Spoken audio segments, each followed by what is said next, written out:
All right, we're gonna get started here. What a week. In all respects. I mean, we're just halfway through the week here on a Wednesday, and it's definitely off to an exciting start, we shall say, in the crypto space.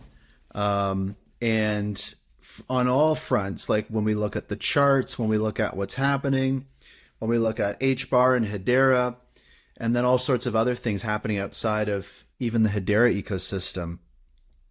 Just wild. And I think that, there's a lot of people sharing their opinions now. Like, that's kind of one thing that I'm noticing is like, it's been a bear market, and, we saw all the reports, all the charts, all the metrics. We've talked about the fact that, the number of crypto startups hit an all-time low, and we talked about general sentiment around crypto declining. But right now, it might not be the case that everything's hunky-dory and everything's we're in a bull market or something. Not quite yet. But what I will say is that the level of conversation and attention that crypto is getting in all ways is definitely increasing. And so to me, it kind of like, it brings a few things to mind. And I like, real quick, before we get into the show, I wanted to just bring this back to the kind of Hedera world. And something that has really stuck with me this year was something that the co-founder of Hedera, Mance Harmon, said when he was asked the question about, we're in a bear market. When do you see the bear market ending? And Mance Harmon kind of, I think, hit the nose a little bit, hit it right on the nose when he said, mind you, this interview was given in the summer, so this was months ago. But Mance Harmon said he doesn't see a bull market happening for another year to 18. Like, I think he said 9 to 18 months. So that would place us next summer. He says he doesn't see anything happening that would act as a catalyst to a bull market happening before that time, and that until then we should expect things to generally, not be right into a bear market, but we're not going to see a lot of excitement. And that's, I think, kind of been a shared sentiment. But Mance did say something that stuck out to me, which was a bit of an asterisk. He said, if there's going to be a catalyst for the bull market to kick off a little earlier, he said it would come from Wall Street.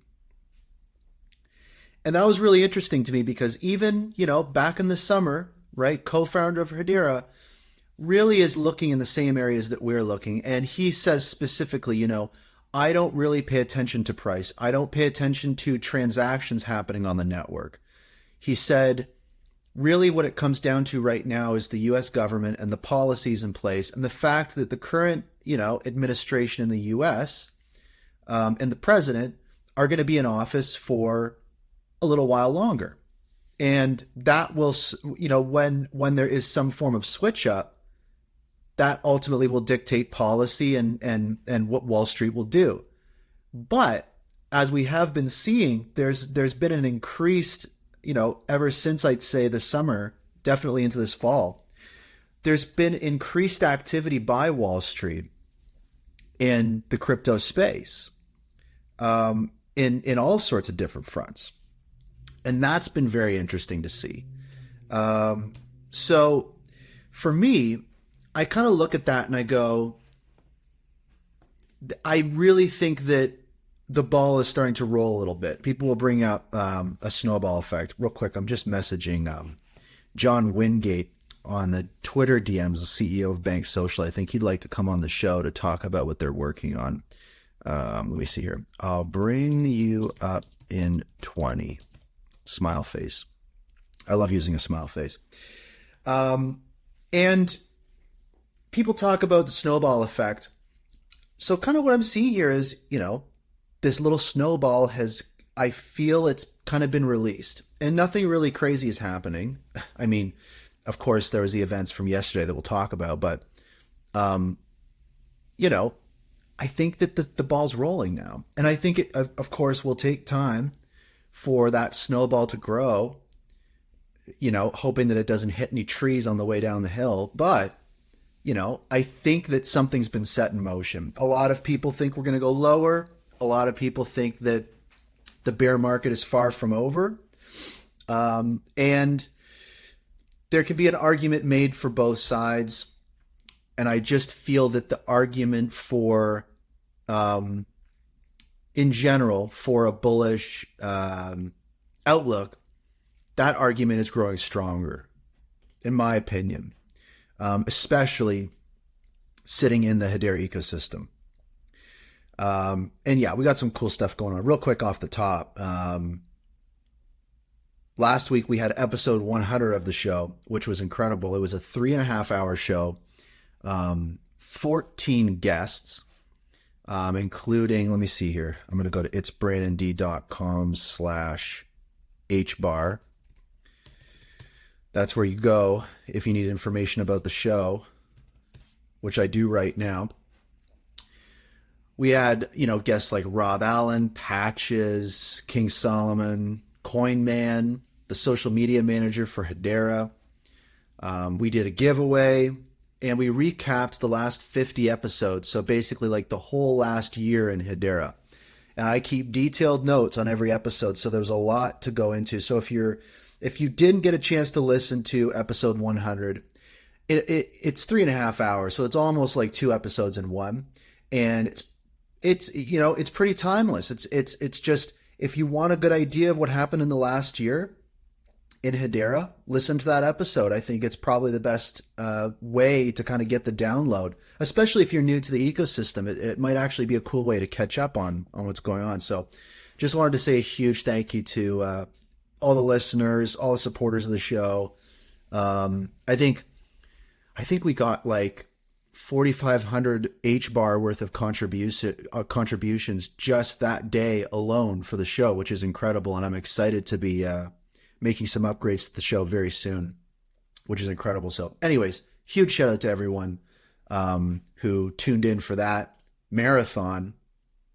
Also a pro tip, you can on, podcast platforms and YouTube and stuff, you can listen at 150x speed or something like that. So maybe you can shorten it down a little bit. And with that, hello from Ottawa, Canada, everyone. My name is Brandon Davenport, aka It's Brandon D.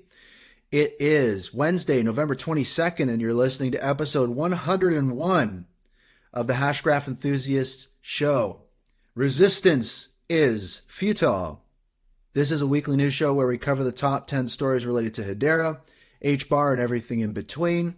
Listen live on X Spaces every Wednesday at 12 p.m. Eastern, 9 a.m. Pacific, and subscribe on Apple Podcasts, Spotify, YouTube, and other platforms to hear past episodes. Also, catch the Hashgraph Enthusiast interview episodes. So I've got some cool interviews planned starting next week with some interesting people that I think, are going to be an interesting interview. I'll talk a little bit maybe next week about who those folks are going to be. But I'm booking up some interviews. Get all the info you need about the show and subscribe at itsbrandond.com/HBAR. For folks listening live on X Spaces now, check out the post pinned to the top for a list of our top 10 stories we're going to talk about today. Also take a moment to share the spaces with your friends. And if you've got some interesting news people should know about, click the comment button on the bottom right and I'll talk about it. And for folks listening to the podcast on all the different platforms out there like YouTube and stuff like that, leave a comment, break down your thoughts on what we talk about today. Let's keep the conversation going. The Hedera mainnet has been averaging 2,000 transactions per second, which is pretty wild. I wonder what we're at right now. 2,200 TPS. That's crazy. when we look back at the beginning of this year, we were at single digit TPS. Now we're averaging, over 2,000 transactions per second. That's pretty nuts. So that's wild. Hedera launched the smart contract verification capabilities on the network. So you can go to HashScan, you can verify smart contract. This is for security. This is something that a lot of people looking to build on Hedera have been crying out for. So we talked about it extensively in previous episodes. But big news. Hedera published a blog article, so it's official. It's exciting. I dig it. HBAR Tata, who's listening right now, shout out. They put out a tweet that I thought was funny. The Hedera services version 0.44.0, one of the improvements listed was new and improved ASCII art, which is kind of this kind of text-based artwork you'll see when you're booting up the Hedera software, which I thought was funny. A very important element in my opinion. Atma put out their fall update with some new features and stuff like that. Validation Cloud has launched their Hedera mainnet full mirror node history with JSON RPC relay to production.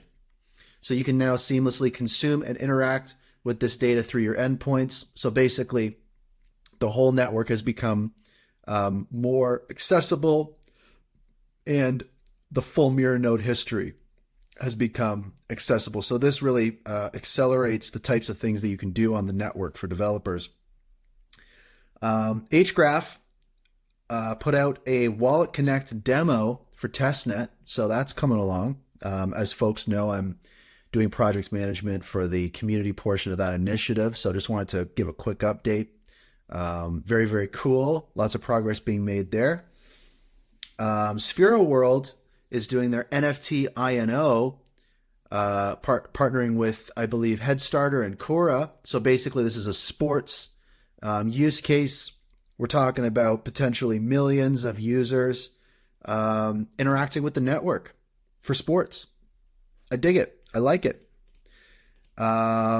Just gonna, get through a few quick things here before we get to our main stories. Yesterday, Dead Pixels gave an update regarding their project.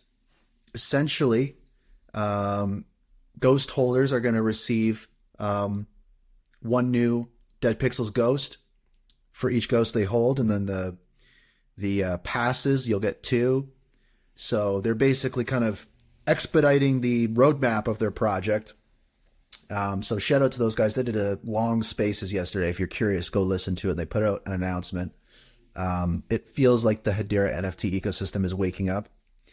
Also, too, one of the co-founders, Ray, just kind of unrelated from Dead Pixels, they put out a tweet November 16th that said, "Hello, ChainSpect. Can we get a thousands separator, comma? I know it only affects HBAR, but still." So for folks unfamiliar, ChainSpect is a website where you can kind of see the transactions per second for different networks. And obviously Hedera is number one. And because Hedera is, in the thousands of TPS, they just, I guess they haven't had a network that has hit that before. So they just haven't had a separator, like a comma for the thousands. So funnily enough, ChainSpect responded and added it. So a little feature. I like that. It's funny. It's quirky. I like to see it. A great HBAR technical analysis post. I posted it to my feed, so go and check it out. But basically, who does it? At Dude Bruh Whoa on Twitter, X. He does some great technical analysis for HBAR. He put out some charts, some visualizations that I found were pretty interesting, but basically they say HBAR closed above the weekly wedge break after a retest today, and this was yesterday. It lost the full price action wedge breakout on the daily chart. However, not a big deal, still above the more important white wedge on that chart too. So you can go and look at those charts. It is astrology for HBARbarians, but can also help you get an idea of what's going on. So shout out. Dovu, little shakeup with the CEO. They announced a new CEO earlier this year, and they are now going to keep their existing CEO. So that is an update from Dovu. They also put out a very interesting post today or yesterday. No, today. This is fresh. That I thought was pretty cool. They say, quote, imagine a platform where environmental projects can mint their own credits, upload AI-created MRV documents measured against UN-approved methodologies, and market/sell these digital credits across a wide range of markets, all on-chain with zero tech knowledge. This is Dovu OS.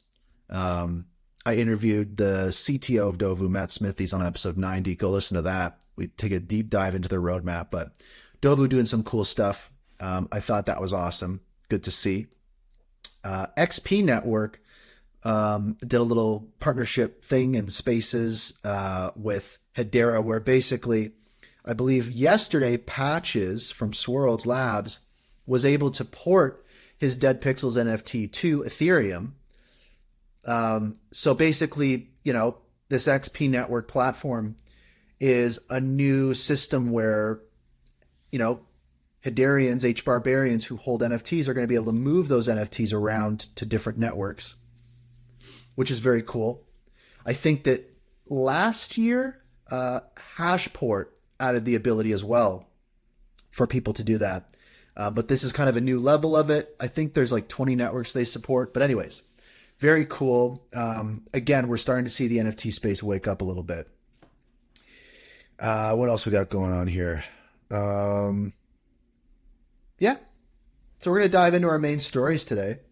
Our first story, Calaxy DMs. This kind of took the crypto world by storm in a real way.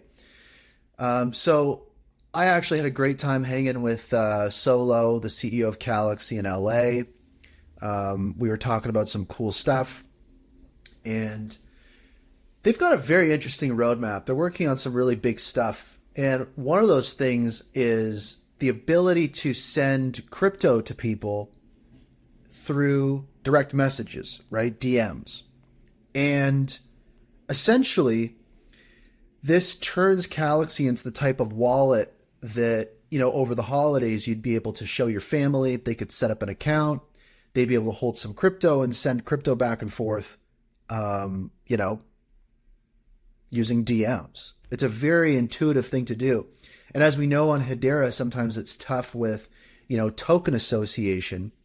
So you can also send collectibles back and forth, right? NFTs. So I was able to send some NFTs back and forth to people on Calaxy. I was able to send HBAR and USDC and Calaxy, just testing it out, having some fun via DMs. And it's really cool the way that it's done, and it's all happening on the Hedera network. So for me, Calaxy is really positioning themselves as, for sure they are a, social type network running on Hedera. That's one aspect. But this particular aspect, the ability to send and receive crypto via DMs, kind of, elevates the wallet portion of what they're doing. And for me, when I look at how can we get more people excited about crypto, or let family members or friends that maybe aren't familiar with it kind of reach out and play around with it, this is really, one of the first ways that could be done. And it was exciting because on CNBC, Solo and Spencer Dinwiddie of, NBA fame, the co-founder of Calaxy, were on CNBC, live interview, talking about this feature. So really accessing a broader audience, kind of the audience that might find this really interesting, just, sending crypto via DMs very quickly. And I gotta say, I've always shared my opinion that in the technology industry, you live or die by a great great demo, right? And I think that the best demos in technology are done, for real, live, in a way that is very close to the surface, right? It's not a pre-planned thing. It's not a pre-recorded thing. It's not a scripted thing. And so Solo, live on CNBC, sent Spencer Dinwiddie some USDC using the Calaxy DMs feature live on the show. And that was a really great demo. I think another thing that makes a demo great is when you get nervous watching it. There's a certain quality to it. I think that, we all can refer to, the early iPhone demos that Steve Jobs would do. It's like, if there's a possibility of something going wrong, right? If there's like a risk to something breaking during the demo, it really is that element that elevates a demo, makes it exciting. So I gotta say, bravo to the Calaxy team.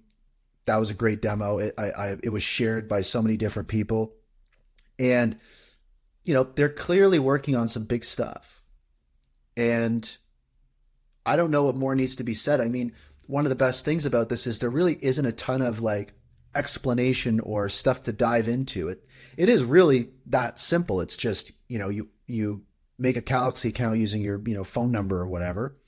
It's like a little social thing. You create a wallet and you throw some crypto in there, and you can send people crypto via DMs, very, very much like Venmo or something like that. And that's pretty much it, so I really dig it. And one last thing on that is, as long as it remains economically viable for their company and their platform, they're going to be covering the gas fees for those transactions, which further, removes friction for people. So if someone maybe doesn't necessarily hold, HBAR in their wallet to pay for those network fees, they don't have to worry about it. So I dig it.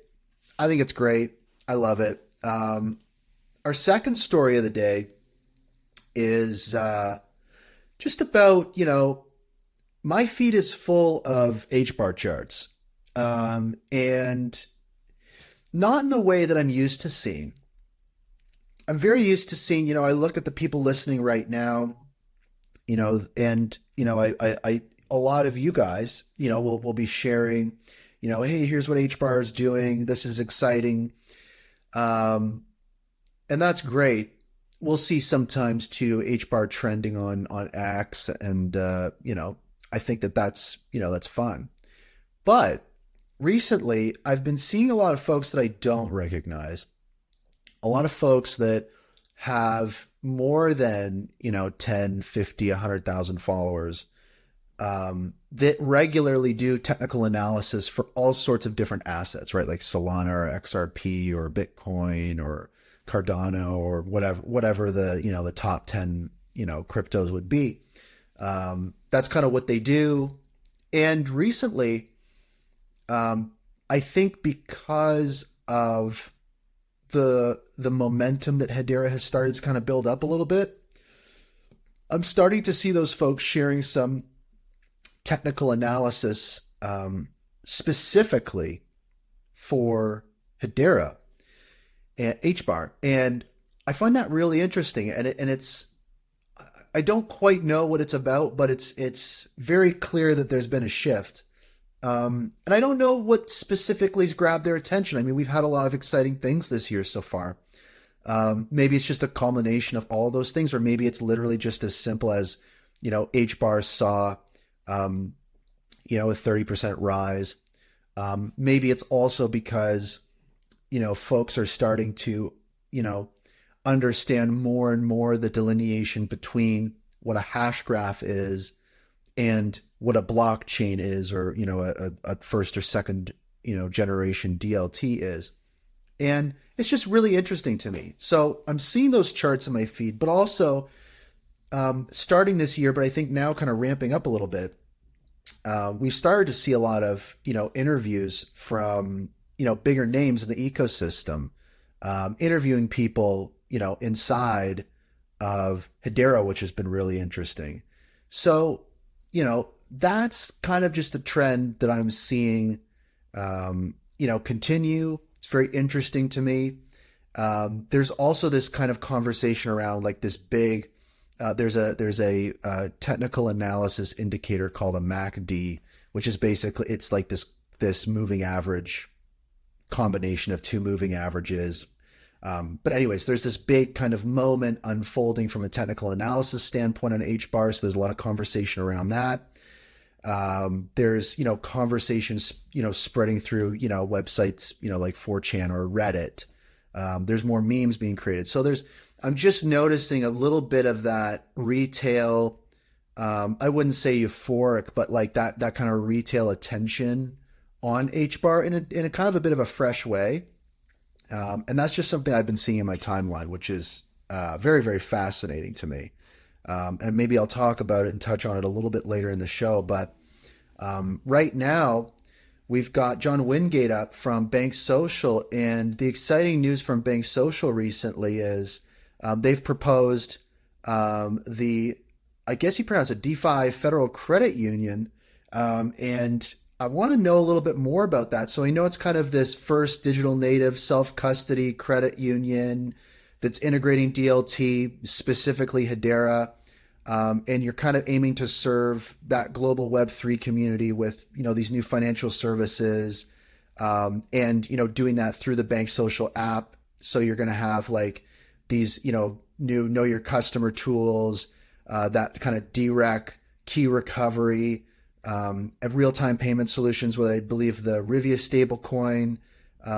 So really curious about that. And I think that, off the bat, one of my main questions for you, John, because I know you've spoken about this quite a bit in the community, but when I talk with people in the ecosystem about traditional finance leveraging Hedera, usually people are excited about those concepts, of course, and like ways they can grow the network and the future and stuff, but it definitely feels, distant and abstract to a lot of people. Maybe they have a hard time seeing how it's going to impact their daily life. It's a bit of a, the waiting game and the patience and a lot of these proof of concepts. But to me, it feels like your use case is a little closer to the surface in regards to leveraging the network services, impacting everyday lives of regular people. So just kind of, on that point, I'm really curious to kind of see, what's going on over at BankSocial and what are you most excited about? Thanks so much, Brandon. Yeah, so this is actually the first time I'm publicly, at least on Twitter, talking about the proposed DeFi Federal Credit Union. So I'm happy to be kind of giving you guys the first and exclusive here. What I would say, just generally, before I get into kind of what the proposed DeFi credit union means and what it could do for all of us, to answer your first kind of or the latter part of your comments there, what we believe is that there's a bunch of great use cases that are being piloted and have been proposed and are even in the works, right, or even actively working and driving a lot of TPS. The difference between what we are doing and what kind of some of those things are doing is, even though they're impactful both to the network and then they even impact financial ecosystems, and we can talk about the hows and whys. We took a different approach to how we wanted to utilize these networks, and what we wanted to do is give a use case to the network that not only was something that you could watch TPS on, but that you could also be a part of the utilization of the network, something that impacted the person directly, the HBAR community, our community, and the greater world eventually. One thing that I like to say is that, we need to steer away from building technologies that, require the heavy hand or the experience of a Web3 native. And what we really need to start doing is building applications that just work like an Uber would work, or work like some of these push button applications would work. And that's what in our BankSocial app and what we're doing with all the components we've built on Hedera and alongside Hedera. That's what we've focused on, is putting something in the end user's hands, in the regular user's hands, that doesn't have to be a Web3 native, but that gets all the benefits of what Web3 can provide. And let me say something here real quick about what Web3 means to me, because I think a lot of people, they associate it with cryptocurrencies, and they associate it with distributed ledgers, and certainly those are part of Web3.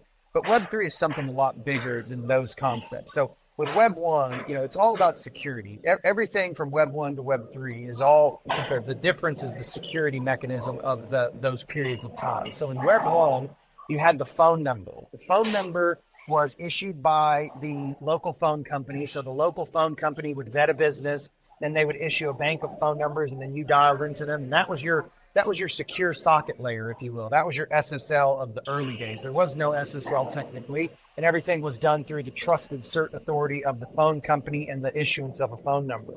And then Web 2 came along, and everybody was kind of connected all the time. And now you had to have a different mechanism, because the phone number was no longer a trusted intermediary. It was now everybody's connected, and who can I trust? And Web 2 was about SSL, HTTPS.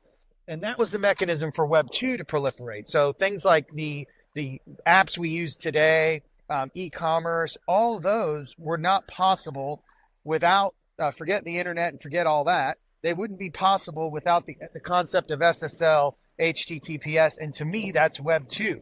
And what's happening now here in Web 3 is we're moving to an economy and ecosystems that are trustless and work on the basis of what I'm calling nano certs, okay? Nano cert authorities.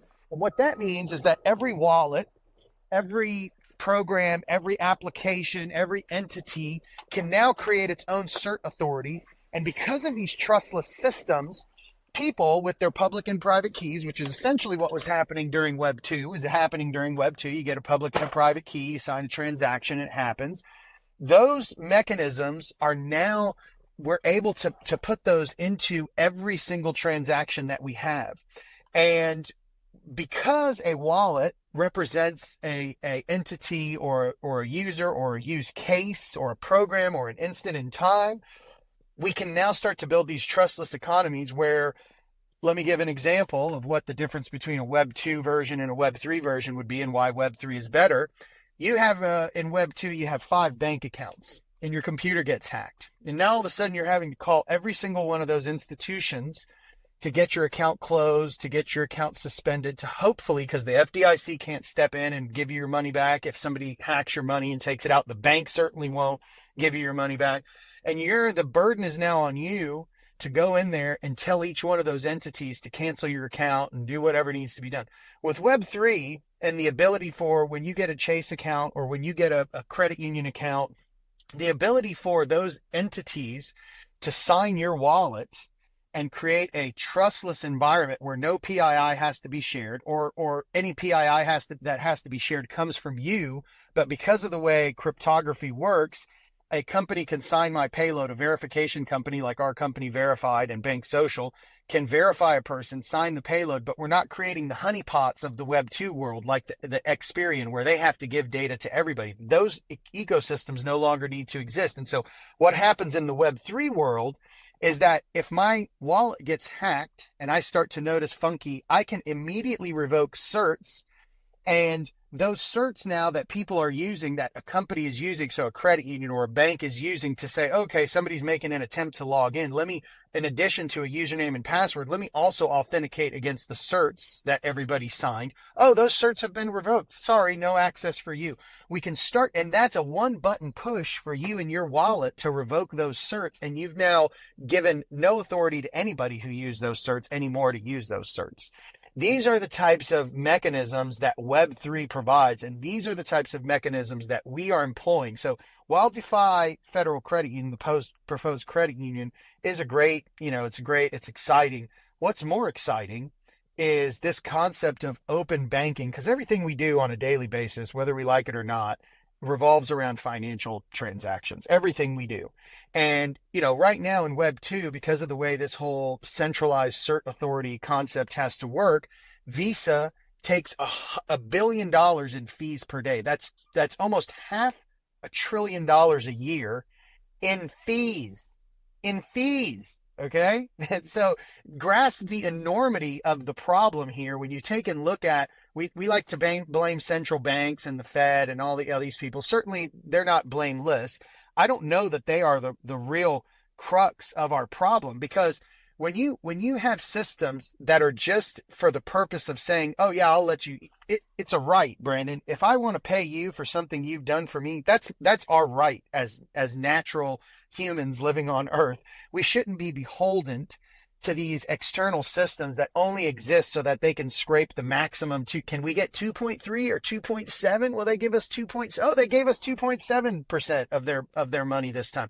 That $50, everybody in this room, we've got, 50 people in this room. If everybody in this room, if I paid the next person, if I paid Sphera and Sphera paid you and you paid the next person, and we're all using credit cards, by the time we get to the end of this room, we can't even pay the last few people. Whereas you think about a cash type of mechanism, and that's why people are hesitant to give up cash. It's really that inherent feeling of, we're paying these networks an exorbitant. They're old. They're 40, 50 years old at this point. I mean, these are antiquated systems.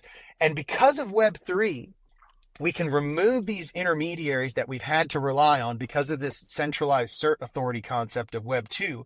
And we can break that apart and start to incorporate things like the Hedera network, things like decentralized identity on the Hedera network, things like, token gating through fungible tokens and non-fungible tokens on the Hedera network. And we've even, just this morning, I had a call with Greg Scullard where we were really diving into some really exciting use cases using smart contracts that we're migrating over, and the ability to do things that no other DLT can even come close to touching is now right in our hands and in our fingertips. And we're super excited about bringing this concept. Again, the proposed DeFi federal credit union is great, but we're more excited, and credit unions in general are more excited about this concept of open banking, where you can have 5 bank accounts in a single wallet that live right alongside your digital assets, and you can move in and out of them. We're actually one of the first, I think, companies focused on DLT and Web3. We've been integrated with RTP, FedNow, and pretty much, the Visa network, all the rails you can think of for, at least a year now. So we've been secretly, behind the scenes, integrating all these tools with credit unions. We call credit unions, I think you guys have heard me say this a couple times before, analog DeFi. They really are decentralized finance because they do things like loan participation. They have this network concept called shared branching, where 2 or 3 credit unions or 20 or 50 or 100 credit unions in an area will share branching and will allow somebody to walk in and take money out of that account, even though it's from another bank account. Chase doesn't do that. Wells Fargo doesn't do that. Nobody does that. Only credit unions do that. Well, their challenge is that all these legacy incumbents, I'm not going to name names because I don't want to right now, but all these legacy incumbents, you guys know who they are. They make it super hard, or they deliver a really poor member experience, or they deliver a really poor subset of technologies that aren't forward thinking, that aren't, visionary in nature. It's really just like the last 20 years just being carried forward. And that's what you're stuck with. And I think banks, maybe it's active suppression. Could also be subconscious suppression, because they understand that when open finance is allowed to proliferate, no longer will we be beholden to the Chases and the Wells Fargos and the shareholders. I can't blame Jamie Dimon for doing what he's doing, because he runs a company that is beholden to shareholders, and his fiduciary responsibility is to maximize shareholder profit. I can't be mad at him. We should be mad at ourselves if we don't create the solutions that can utilize things like Hedera, that can utilize DLT and Web3 technologies to free us. We have the opportunity to free ourselves from these obligations that we're forced into.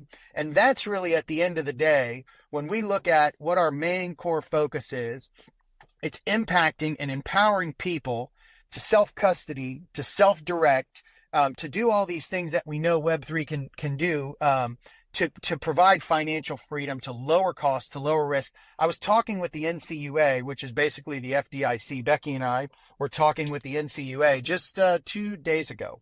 And one of the things they were asking us, they asked me specifically, they said, do you see banking accounts and checking accounts going away? I said, no. I said, that's the wrong way to look at it. We see them evolving. So what happened, back in the 60s and 50s, before computers came out, you know how they did bank accounts and checking accounts? With paper. It was all done with paper. Banks have been around for hundreds of years. It was all done with paper, right? And then what happened when technology kind of gave us the next leap forward? We went to spreadsheets, and then we went to databases, and now we're moving to distributed ledgers.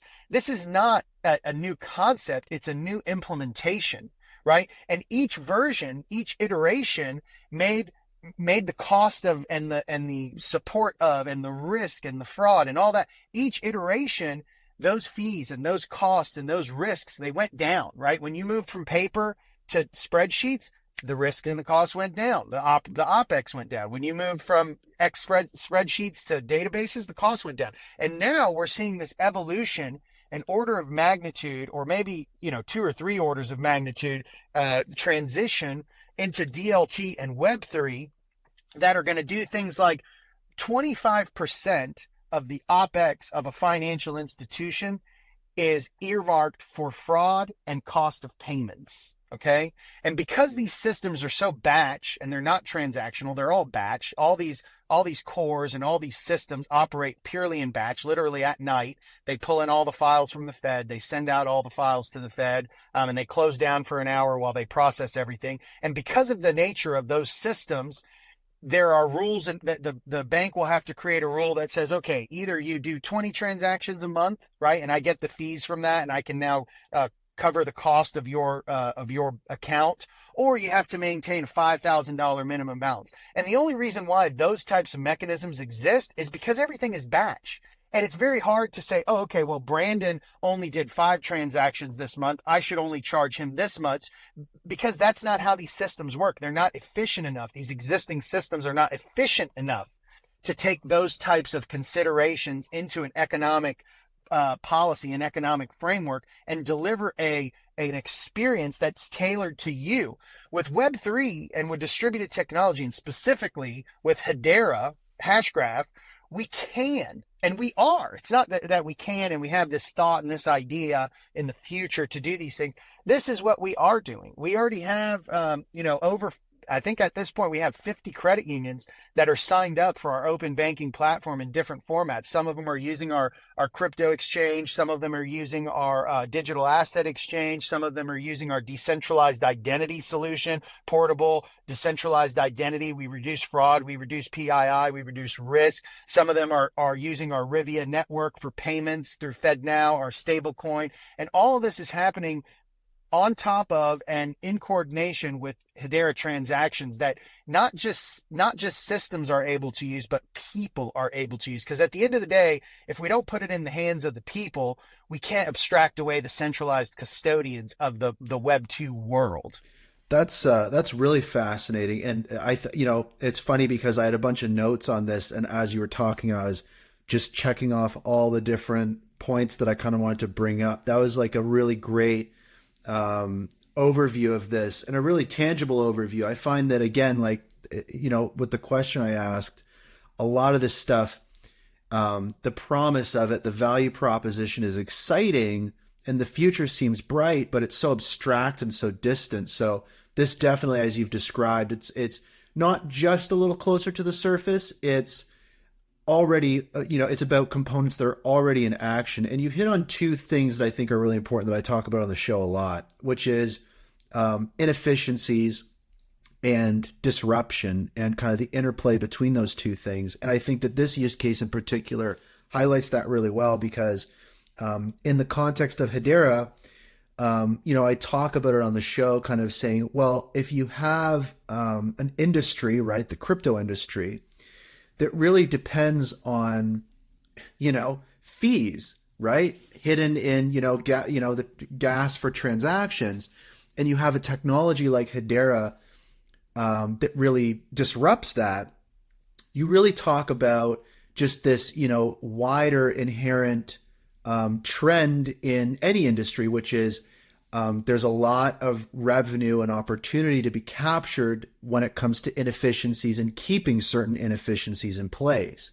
And when you have a disruptive technology, that it threatens a lot of those revenue models. You brought up Jamie Dimon, which is a great example, and, some of these, credit card processing systems. And so when you have a disruptive technology, or in your case, right, a pretty disruptive use case, and you start to threaten those inefficiencies a little bit, and the revenue and value those inefficiencies create, that's where it starts to get really interesting. And when we talk about how this use case in particular, and just in the space you're in, how that moves forward and these exciting things that can happen, are you currently feeling, or are you expecting to come up against certain headwinds, or as a disruptor utilizing a disruptive technology? Is that a component of this? Is that kind of in your field of view? You kind of touched on it a little bit, but I'm curious, just, touching on that kind of inefficiencies and disruption and the resistance that an industry can have to stuff like this. So the first thing I'll say there is that we believe that the people the people have the power. They need to be given the tools. The people, though, really, when we unite and when we come together, and it doesn't have to be a massive community, it can just be us, and we can just coalesce around an idea and a technology and an opportunity, and we can drive that forward. And the reason why we focused on the non-for-profit credit union space is because we get access to the financial ecosystems that shape our lives every day. And it's done in a way that focuses on people over profits. Okay. And I say this all the time. The new corporate responsibility model. Okay. You still have to focus on profits because you can't have a business. You can't have investors. There are ways, though, to be corporately responsible, to not have to be somebody who controls the entire kind of experience from hey, I'm the centralized intermediary. And we can create tools that empower people. And if we focus on the people in this new world, with all the connectedness that we have, and this focus on humanity, the new corporate responsibility model is not just buying some carbon credits from tree root sequestration that can't even be measured. That's not really the new corporate responsibility. The new corporate responsibility is focusing on people, is focusing on humanity, is focusing on how we can create equalities, how we can reduce costs, how we can create efficient capital markets. I mean, if you look at, let's take a use case that we don't even have, but that's built on Hedera in what Atma and they're doing with trade finance, where they're tracking and they can release funds.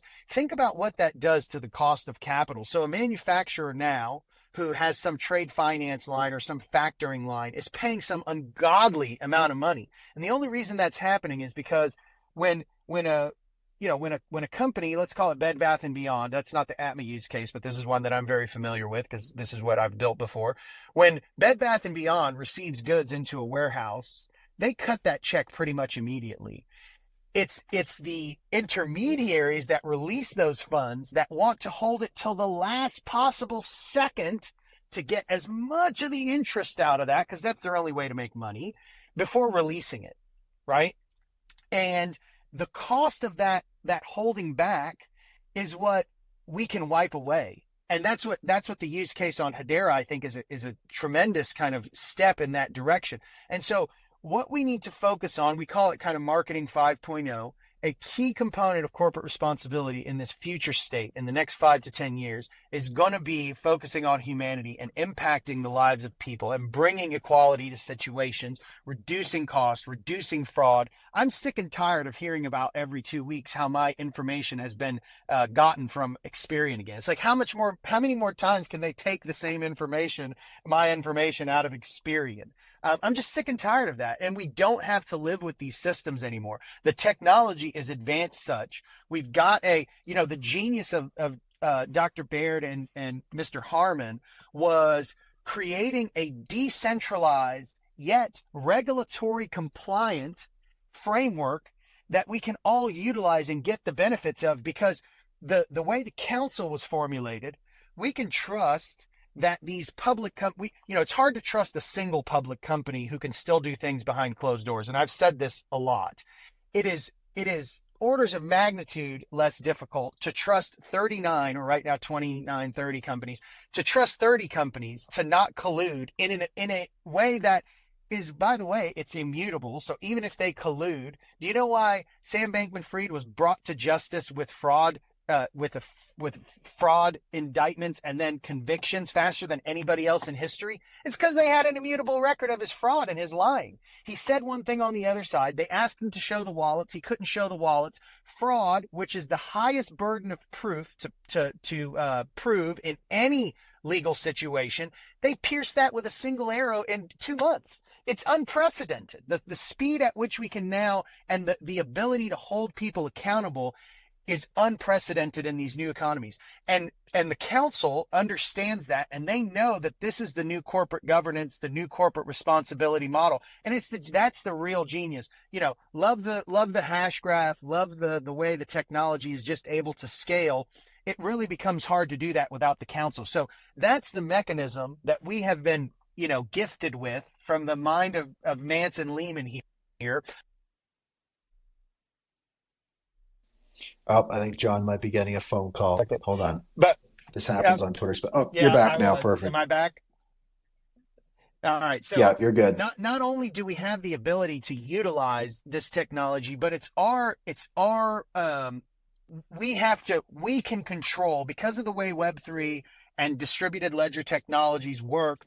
We're no longer bound. I can't tell you how long it took us to get Visa rails and FedNow rails and RTP rails. We got them because we know what we're doing, and we're doing things in a compliant and regulatory manner. And we intend to continue using those rails because we see those rails as part of those solutions into the future.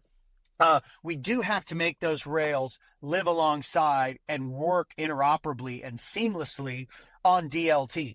Even if it's just using something like HCS, the consensus service. I mean, we even have a tool that allows a core that's built on Oracle to, as a nightly backup happens, we can hash that, and we can turn that hash, the blob hash, into a HCS checkpoint. And now when a regulator comes in, because of the immutability of the hash and the mathematical certainty of what those hashes mean to the data set that we're encapsulating or hashing, a regulator can walk in and without a doubt know that nobody for the last year, up until the last day or the last 2 days, has manipulated data, because if they had, the backup that they restored from or had to clean up data from would not match the current hash chain, and you could call somebody to the table.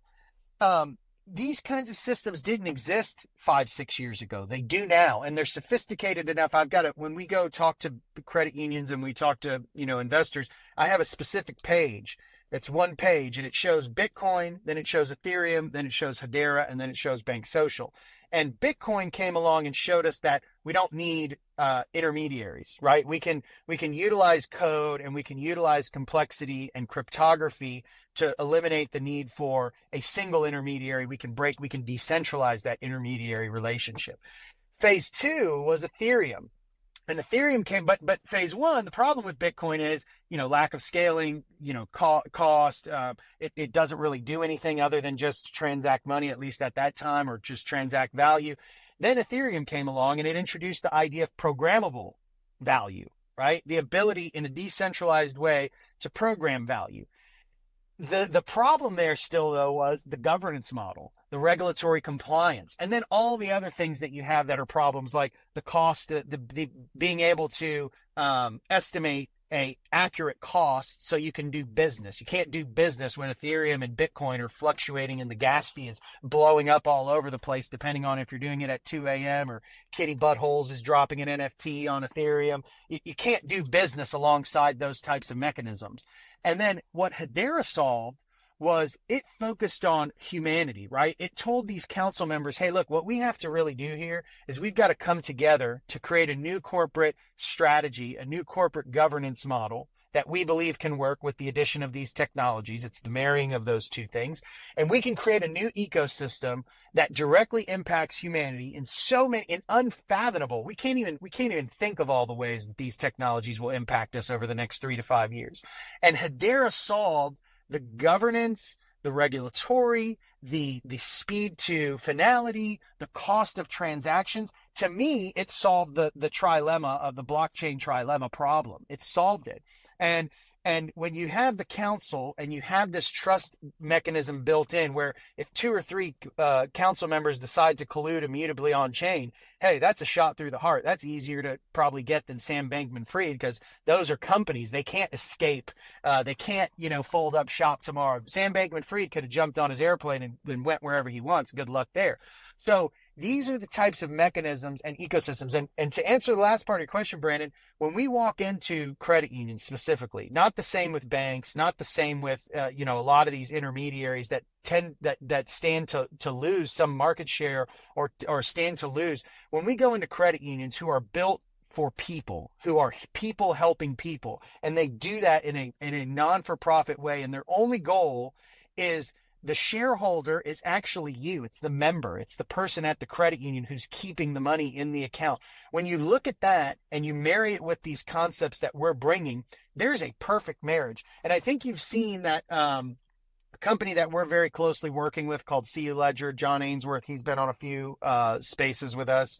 He's an amazing person, former, head of MasterCard, worked at Visa as well with D Hawk, and just a great person, super knowledgeable in the payment space.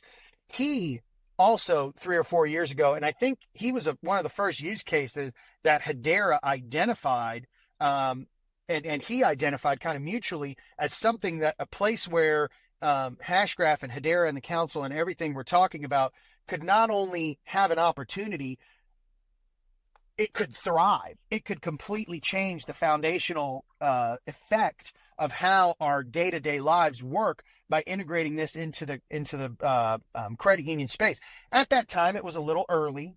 What's great, though, is that all those thoughts that Mance, Lehman, and Ainsworth had at that time, they are now manifesting. We have allowed for the technology to catch up and live alongside the existing core and digital banking and infrastructure that the credit union have, without having to make them buy all this new software and all this new hardware. And we can transactionally bolt ourselves onto, with the way we've built it, any credit union core, any credit union digital banking, and immediately start impacting a member's financial experience with this open banking platform that we've created. Love it. I think that is, just kind of, what we've talked about and kind of what you've outlined really is like something much more tangible for people than we've seen before. And it's just exciting to see this, manifesting on top of Hedera. And my last question to you is, before I move on to the rest of the news here, is switching over to kind of a call to action a little bit, right? You've mentioned that, this proposed DeFi platform is accessible to even folks outside of the US and all these different things. And we've got a lot of people that are, either like just HBAR holders or Hashgraph enthusiasts that listen to the show, and even folks from other ecosystems. And I think that really what it comes down to, and I think your excitement with this is palpable. I think that what goes to people's minds next is, okay, what's the next step? How do I get involved? When is this happening?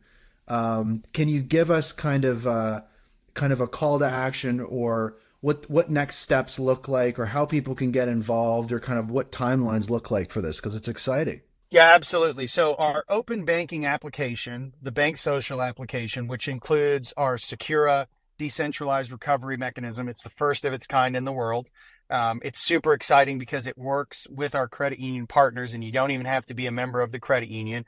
That is part of our open banking application. Of course, our digital asset exchange in some jurisdictions is part of that experience. There are a few other components I can't really talk about. Because of what we're building being so unique, frankly, we've gone through a very long process with Apple. We are finally at the end of that process because they're like, oh my God, this is kind of amazing what you guys are building. And they asked, so many questions just to make sure we weren't Sam Bankman-Fried part 2, Sam Bankman-Fried squared. And we've finally gotten through that. So our open banking app, the BankSocial app, is going to be hitting the App Store. It's actually ready to go on the Play Store. We just want to release them in coordination. So immediately, probably before Christmas, you'll be able to download the app, and there'll be a bunch of features in there that anybody. So it's got a self-custody wallet in it. It's got all the Wallet Connect features. It's actually, to my knowledge, the only wallet that is not just either Hedera and Ethereum. It's got Bitcoin. It'll have Lightning. It'll have Hedera. It'll have, of course, HBAR, all the tokens. It has Ethereum, BNB. It's the only multi-chain wallet that works seamlessly with all of your digital assets right alongside, the credit card rails and banking rails and all those things. And so that'll be available here in the next few weeks. As far as the proposed DeFi Federal Credit Union, you can sign up right now. If you go to defi.coop, you can get in line. You do have to be a member of either Block Advocates, so blockadvocates.org, or you can be a member of the Texas Blockchain Council. Those are what we call our field of membership. And the only requirement there is that you attest to being somebody who wants to advocate for blockchain, digital ledger technologies, and that you're interested in kind of a revampment and a restructuring of the financial infrastructure, which I think at least everybody here is, and probably everybody around the world is interested in this. And so by joining the field of membership, by joining one of those two organizations, you immediately get access to be a member once we go live in that, and we'll keep everybody updated as that progresses. That is not a critical part of what we're building, though. The open banking platform that allows, almost anybody anywhere in the world. We're already working with the Hashgraph Association on taking this global. Most of the services that we have, like our direct recovery, our digital asset, our self-custody wallet, that's available worldwide. The things that we are working to do now is bring on more banking infrastructure in more places around the world, whether that be in India, where we're heavily focused, or Africa, where we're heavily focused, or even in places like, I'm not going to give our entire strategy out, but there are a few other countries that have recently become hotbeds of interest for new types of infrastructure focused on people with new leadership. And we're heavily focused on those jurisdictions as well. And so the immediate call to action is, join our Telegram group so you can be one of the first to know. Follow us on Twitter. I think most people here are following us on Twitter. And then once that app drops, make sure you get your hands on that app and, start playing with it. We love talking to people. We love talking to our community. And then as we start to open up some of these features, whether that be more connections into more credit unions. So we've got, again, those 50 so credit unions that we're connected into. Most of them you can become a member of. What we think the future of finance feels like is, if you think about what the idea of a DAO is. So a DAO spins up to attack a very specific focus. Let me give an example. There's a credit union that focuses on giving Uber drivers loans for cars. And there's no other financial institution that can give you a better Uber driver loan for your car experience than that focused institution. You can't do everything like a Chase. That model is just rife with cost. It's rife with inefficiencies. When you try to do everything decently, you can do nothing well. And so what we believe the future of financial ecosystems is a bunch of small financial ecosystems. But in order for that to work, this space was downloaded via spacesdown.com. Visit to download your spaces today. Well, Web3 has to be a component in the methods and the methodologies that we talked about earlier in this call, because if open banking doesn't exist and it's very hard for you to take, 10 grand from this institution to that institution in 1 second and sign up for a loan, and it just happens seamlessly, then these systems are not going to be efficient enough to do the things like I said. I mean, literally the 25% OPEX that we're talking about in a credit union that's going towards combating fraud and payment systems. We could take your rate literally from 4% to 3% just by jumping and putting some of this stuff on Hedera and putting some of this into the Web3 infrastructure, the DLT infrastructure. That's the type of impact we're talking about making, not just saying, oh, cool, more TPS. Yeah, we care about TPS. What we really care about is a different and a more focused experience that allows our financial future to be unburdened by the centralized intermediaries. So thank you so much, Brandon. I love coming up here. I love your show. I don't get to listen to a lot of it, but I did want to give you the exclusive on this, and we haven't openly discussed this with anybody else in the community yet, outside of, we did do a little interview with Brandon, but you're the first kind of community broadcast that we've done in this way. So thank you so much for having me up. Appreciate it, John. And I definitely before the end of the year, I'll have you on the show again. Maybe we can take a bit of a deeper dive into some of this stuff. It's really fascinating, and it's been awesome kind of watching the journey of you guys in the ecosystem. And I mean, it really grabbed my attention, that video you posted recently. You were just like clapping and yelling and excited about stuff, and I was like, oh my god, what's going on at BankSocial? So it was great. One more thing that I'll say is we are migrating our token, our BNB token, and I think shortly after that we'll be migrating the Ethereum token to fully be on chain on Hedera natively. So we're not going to do any wrap tokens. We're building everything natively. We're migrating completely. We're not really a big, not that we don't think bridges have a case. We don't see the need to be on BNB and Ethereum. Frankly, we want to move our entire infrastructure over to Hedera, including our token. And so that's already built out. We just want to make sure that there's a seamless transition for existing token holders on BNB to have a nice, smooth experience in migrating over to Hedera. User experience and focusing on the person is something that's super critical to us and our focus as a company, kind of that corporate responsibility. That's part of that strategy. So here in the next week or so, even before the wallet drops, we're going to be migrating over the token. So just be tuned and be waiting for that. It will be available on SaucerSwap as the DEX that we decided to use. They have a lot of great DEXs on the network. They were the ones that, for all the complexities that we had in our token and our infrastructure, they were the only ones who could accommodate all the features that we needed. So that's the reason why we chose Saucer, and they've been great. And so we can't wait to integrate deeper and deeper and deeper and get the community more access and more availability to the technologies and the experiences that we're creating. And we love you all. Thank you so much. Right on, John. You take care. Thanks for stopping by. Thank you so much, Brandon. All right, so speaking of SaucerSwap, SaucerSwap version 2 launched on Friday, November 17th, and this was a pretty big one.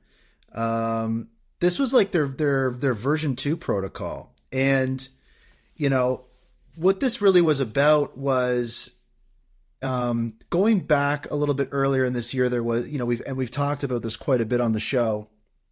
We talk about, the vote that they did for their new protocol and their new tokenomics, and so many different things have moved through the pipeline from SaucerSwap's purview. So Friday it went live, and it really kind of took things by storm. They changed the way they did a lot of things, and there's a couple little nuances to it that I found really interesting. But basically, the upgrade included a new concentrated liquidity market maker protocol. So that's just a different way of handling liquidity. It had a redesigned web application. They added support for MetaMask, which was really big when we talk about onboarding people into the ecosystem. They had, of course, as I mentioned, their new economic model, their tokenomics. And they have a new liquidity aligned reward initiative. Larry. As we know that the SaucerSwap mascot is named Larry, very, very aptly named. A major innovation in version 2 is concentrated liquidity, which allows liquidity providers to allocate their capital within specific price ranges. So that really kind of leads to more capital efficient use of the platform. And there was actually a tweet that SaucerSwap sent out 48 hours after their launch. They said, quote, "In under 48 hours, SaucerSwap version 2 has achieved a remarkable $10 million in total value locked. Version 1 and version 2 combined TVL demonstrates a net liquidity inflow, with version 2's TVL now surpassing that of established concentrated liquidity market makers like SushiSwap version 3 on Ethereum." So really kind of at the launch, hitting the ground running with a very dramatic rate of adoption. And there was also something shared by, I believe it was Narioshi of SaucerSwap, shared two screenshots kind of comparing the version 2 protocol and the version 1 protocol. And again, that capital efficiency, which was, they say, quote, "While there is still less," and again, reminder, this was sent on the 18th, so like 4 days ago, but they said, quote, "While there is still less liquidity in the SaucerSwap version 2 pool, the output amount received from performing an identical swap in the two pools is astronomical. So in the first screenshot, it shows a trade of 5 million HBAR for HBAR X, right? And so you'd have a price impact of 6.43%. So for your 5 million HBAR, you would get 3.685 million HBAR X, which basically would translate to a loss of $20,000. Not good. Now, if we go over to the version 2 protocol, and again, a liquidity pool that's much smaller than the version 1, and you did that swap for 5 million HBAR to HBAR X, you would have a price impact of 0.2%. So losing only, looks like a couple $100 on that swap. So a dramatic improvement in just trading assets. So basically a big problem with Hedera DeFi has been, sure, it's great for, doing swaps here and there of amounts of, usually $10,000 or under. But what if someone wanted to buy, $250,000 in HBAR or some other asset? It just wasn't, it's not like it wasn't possible. It just made no sense because you'd lose, 5, 10, 15% of your money like that. And now on this new version 2 protocol, that is not the case, which is great. So that was a good example of kind of that new capital efficiency of this version 2 SaucerSwap. Each liquidity position held by liquidity providers is now represented by a unique non-fungible token, enabling LPs to adapt to market conditions and maximize their fee earning potential. So basically now, when you create a liquidity position as a provider, you get an NFT in your Hedera wallet, which represents that position. And, the artwork is pretty cool. I think that it's a very interesting addition. It definitely changes, the dynamic of the platform and kind of how people utilize the platform. Version 2 also offers a tiered fee system based on the stability of token pairs, ensuring that LPs are compensated according to the risk level of their investments. So again, adding to that capital efficiency type thing. And traders pay a fee based on the pool's fee tier, like we talked about. Most of this fee, about 5/6 of it, goes to LPs, the liquidity providers, and a smaller portion, 1/6, is directed towards buying back Sauce tokens, which is the platform's native token. And again, that basically is a transformative element of the tokenomics of the platform. One interesting element, or one of the interesting elements that kind of flies under the radar for people with SaucerSwap is, although they do want to have a traditional on-chain ability for limit orders, right? Which would be like saying, I want to buy or sell this particular asset when it reaches this particular price. Because of this new version 2 protocol, there is almost like a fee earning emulation of a limit order. So in the current version 2, liquidity providers can emulate a fee earning limit order. This is done by depositing liquidity into a price range that is either entirely above or entirely below the current spot price. This method allows liquidity providers to trade one asset for another along a smooth curve, mimicking the behavior of a conventional limit order. So you can kind of do limit orders on SaucerSwap now, which is really, really interesting. There's some key impacts too for Sauce holders. A portion of swap fees, like we talked about in version 2, are used for about 1/6, are used for Sauce token buybacks, which potentially, sets a pathway to increase its value and utility. And the liquidity aligned reward initiative, Lari, this new feature rewards liquidity providers efficiently without the need for staking their position NFTs, right? Because you'll get an NFT for your position and you'll stake that. So this kind of, it allows rewards in various HTS tokens, enhancing the attractiveness. So before, you would be getting rewards in, HBAR and Sauce, but now you can get rewards for your positions in all sorts of different tokens, which is very interesting. A significant part of the DAO's allocation from MasterChef emissions, the process through which new tokens are distributed or emitted by a smart contract, is initially directed towards those Lari, the Lari, for incentivizing liquidity provision, impacting the distribution and circulation of Sauce tokens on the market. So this update really boils down to increased capital efficiency, the ability to move money through this DEX, and having as little price impact as possible.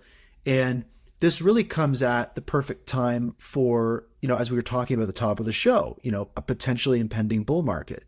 With MetaMask integration and the ability for MetaMask users that potentially have, all sorts of different assets on there to participate in Hedera DeFi is really, really interesting. So last note on this is SaucerSwap Status tweeted out or posted yesterday, in our ongoing efforts to ensure the highest standards of performance and security, we've temporarily paused the ability to mint new liquidity position NFTs in version 2 pools. So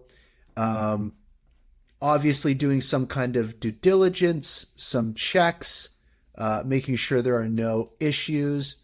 And they basically were just reassuring people that there is no cause for alarm, but that they're just kind of checking things out. There was an update a few hours later in Discord, just letting people know that they're still halting the minting of the new the version 2 pools.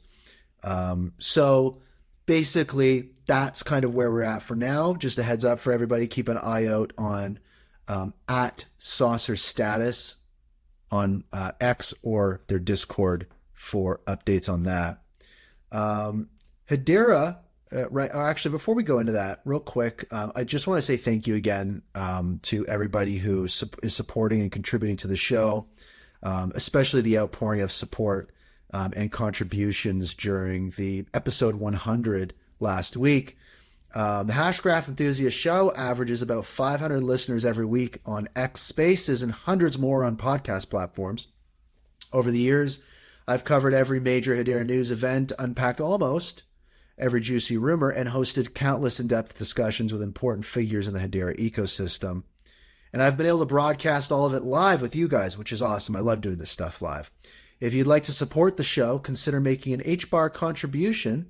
Even a few bucks add up. Also, I love the kind of fun memos that people leave and the transactions. It just makes my day. So pinned to the top of the Spaces up there on the Jumbotron, just the first post there is the information where you can send an HBAR contribution to the show. You can send it with your wallet easily. Also, I have enthusiast.hbar, which you can use as well. The show's full address is also in the podcast show notes, YouTube description. Get all the info you need about the show at itsbrandond.com/hbar. Also, too, a great way, a free way to support the show. Leave a rating and review on Apple Podcasts, Spotify, Google Podcasts. We got 5 stars on Apple Podcasts. We've got 4.6 stars on Spotify. So Spotify's a tough crowd. Spotify folks, let's make it happen. And you can send tips on Calaxy as well. Or I guess DM. Yeah, you could DM on Calaxy now. Just DM some HBAR. It's wild. It's crazy. I don't want to do ads. I don't want to do sponsorships. I like the show being community supported. Really appreciate you guys. So, Hedera writes to the U.S. government. So there's this letter. The letter, and this didn't happen this week, but I didn't really have a chance to touch on it last week with episode 100. But the letter from Hedera Hashgraph LLC was addressed to Kemba E. Walden, acting cyber director at the Office of the National Cyber Director, Executive Office of the President. It was also intended for the Cybersecurity Infrastructure Security Agency, National Science Foundation, Defense Advanced Research Project Agency, aka DARPA, and the Office of the National Cyber Director. So an RFI, or Request for Information, is a standard business process whose purpose is to collect written information about the capabilities and various suppliers. In governmental or corporate context, it's typically used as a preliminary step in a procurement process. So basically, this is the U.S. government saying, hey, crypto industry, we're going to be doing some stuff, and we're interested in your opinions, your input, specifically regarding open source software.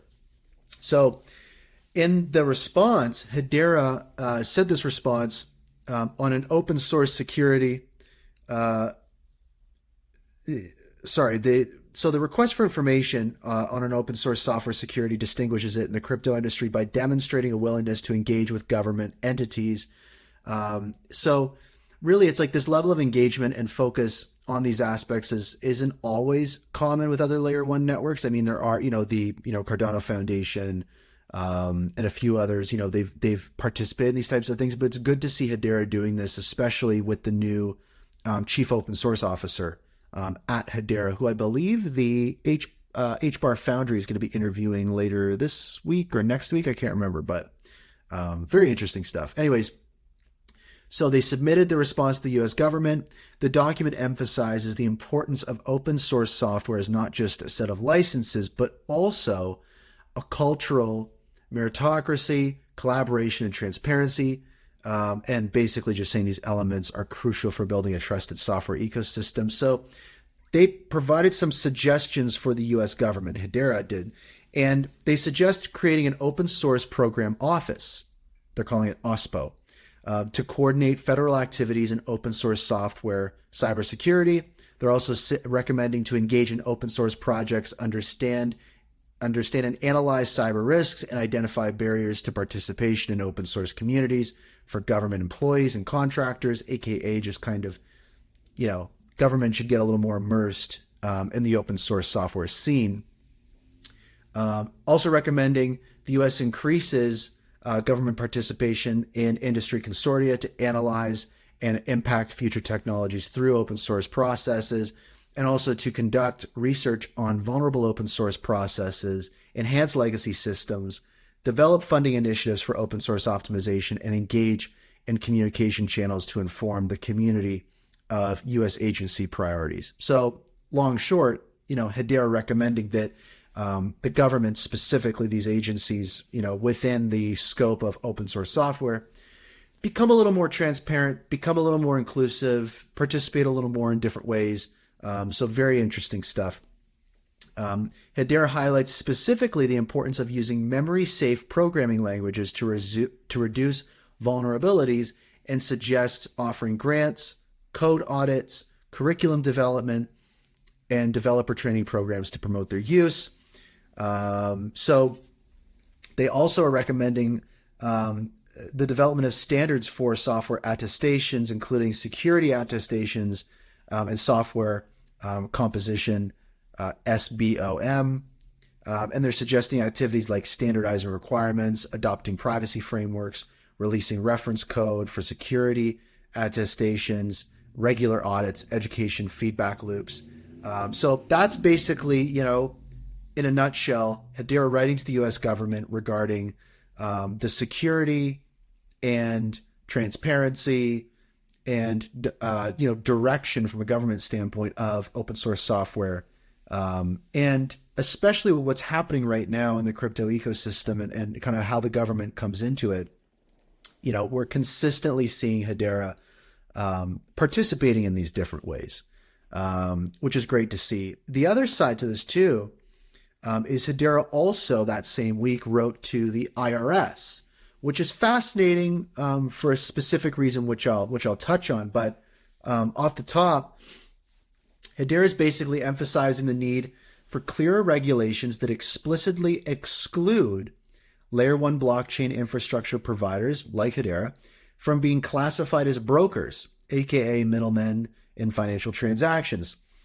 So they want clearer rules for systems that charge fees on blockchain platforms. They argue that these systems should not be mixed up with broker services. Hedera explains that processing and validating messages on their blockchain network, aka Hashgraph, is different from typical financial services and should not be treated the same way. So Hedera really speaking on behalf of the whole crypto space, just really any network that has fee and reward mechanisms for validating messages on networks. They also suggest the definition of services that help in transactions should include important activities needed for running their type of blockchain, aka Hashgraph, like staking, which is a way to support the network's security. So again, talking about staking rewards and how that is perceived by the IRS. Hedera argues that staking, a key part of keeping these networks secure, should not be classified as a broker service. They argue that software for self-managed digital wallets, which lets users control their digital assets securely, should not be included in the rules for broker services. And really, Hedera is trying to avoid a scenario where layer one blockchain infrastructure, like Hashgraph, are inaccurately classified as brokers under the new IRS regulations. Specifically, what they're concerned about is being wrongly classified as a broker could lead to confusion and inappropriate application of rules meant for traditional financial intermediaries. And this misclassification could impose regulatory and reporting burdens that are not relevant to their operations. So this is really Hedera taking a proactive approach of, hey, are we running into a bit of a brick wall here as an industry? Such a misclassification could hinder their ability to efficiently operate and innovate, especially in areas like transaction processing, message validation, and staking, which are crucial for these networks. And incorrectly applying broker regulations to blockchain infrastructure providers could have broader implications, potentially stifling growth and development of the technology as a whole, limiting its benefits in various sectors. So that's basically what's happening. And it's important that, again, these proactive types of communications directly with the government are happening. It's good to see Hedera out in front with that. But there was a great post that was done by @SwizzleSway3 on Twitter that said, quote, "In my opinion, this is why Hedera hasn't launched community nodes yet. They are trying to get the legal aspect situated considering Swirlds Labs is based in the US. I think community nodes are ready and just need the green light from Hedera's regulatory team." So that could make sense because a lot of this letter is around concerning,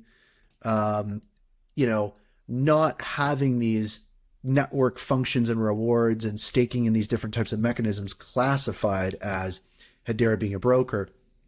If that were to happen, it would definitely impact the ability for community nodes to exist and in what capacity.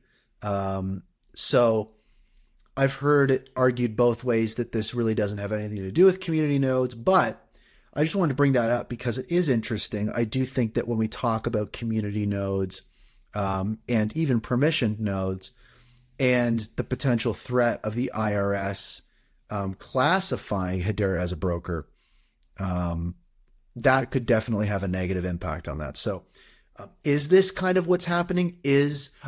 Are we waiting for that regulatory clarity?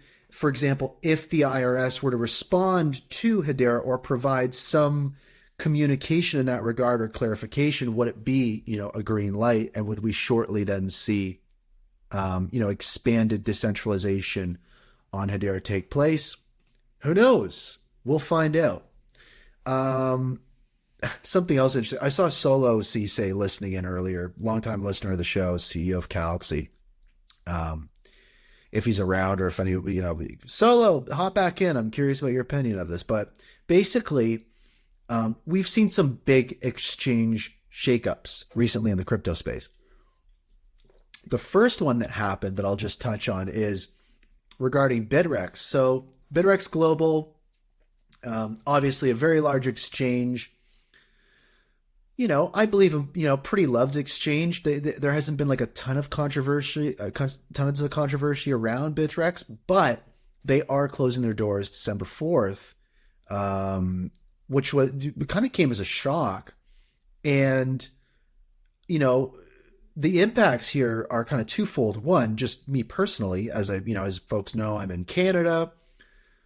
A lot of exchanges, crypto exchanges in Canada aren't necessarily exchanges that manage their own order books. They're brokers. And so the exchange that I use uses Bittrex for their order books. So the exchange that I use, I can't really use right now. It's not quite safe to, with the knowledge that Bittrex is, sunsetting. And so that was interesting. And then the other interesting, well, I guess not interesting, but bummer thing was we talk about Dovu on the show a lot. And Dovu has been working on a Bittrex listing for, I think at this point, maybe years. And it's very expensive to get listed on Bittrex. They had to pay to get the original token listed. They did their token migration. They then had to relist. So that's a lot of money. And they got listed on Bittrex like 21 days ago, which was very exciting. And so with this news, you have a project like Dovu going, well, why would have they accepted our application if they knew that they were no longer really going to be in business? Why would they take our money, And does it mean that that this was a really kind of spur of the moment, rushed decision to spin down the exchange? What is it's very unfortunate for projects like Dovu, and I think speaks to a larger issue of the ease of listing Hedera token service assets, HTS assets, right? Tokens that are minted directly on Hedera. To get those listed on certain exchanges, it can be difficult. So there is still a lot of friction, and I think this illustrates it pretty succinctly. So obviously Dovu is looking for more exchanges to list on, but it's obviously going to come up against a lot of friction. So, pour one out for Bittrex. The other one is Binance or Binance. However you want to pronounce it. Binance had, we'll say an interesting kickoff to the week.